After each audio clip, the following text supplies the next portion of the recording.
కాళేశ్వరం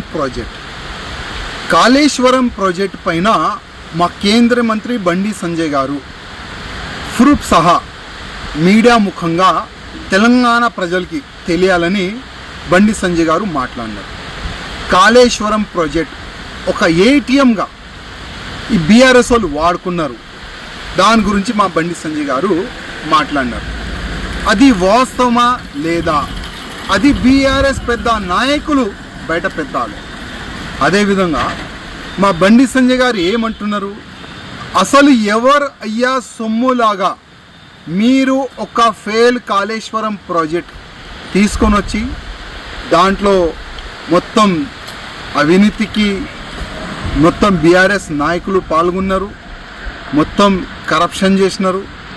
ఒకవేళ మా బండి సంజయ్ గారు తప్పు మాట్లాడినంటే మీరొక కేంద్ర గవర్నమెంట్కి ఒక లేఖ రాయండి.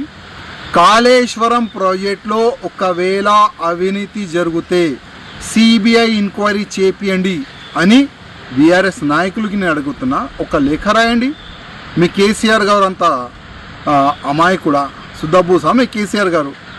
కాళేశ్వరం కాకుండా తెలంగాణలో ప్రతి ఒక్క ప్రాజెక్టులో మీ ఎంత మీరు వాటా తిన్నారు అది తెలంగాణ ప్రజల ముందు మా బండి సంజయ్ గారు, అదేవిధంగా మా కేంద్ర మంత్రులు గారు కూడా చెప్తారు. ప్రతిసారి ప్రధానమంత్రి మోదీ గారు కానీ, అమిత్ షా గారు కానీ, జేపీ నడ్డా గారు కానీ తెలంగాణలో ఎక్కడైనా రైలులు కానీ పొలిటికల్ మీటింగ్లు కానీ ఎక్కడైనా వాళ్ళు పెట్టుకుంటే ఒకటే సబ్జెక్ట్ పైన వాళ్ళు ఫోకస్ చేసినారు, తెలంగాణలో జరుగుతున్న అవినీతి పైన. కాళేశ్వరం ప్రాజెక్టు తప్పు ప్రాజెక్టు, ఒక ఏటీఎంగా కేసీఆర్ ఫ్యామిలీ వాడుకున్న దానిపైననే అందరూ మా నాయకులు మాట్లాడినారు. ఒకవేళ అన్ని బీజేపీ నాయకులు తప్పుగా మాట్లాడినారు, అది మీరు ప్రూవ్ చేయాలంటే కేంద్రంకి ఒక లేఖ రాయండి.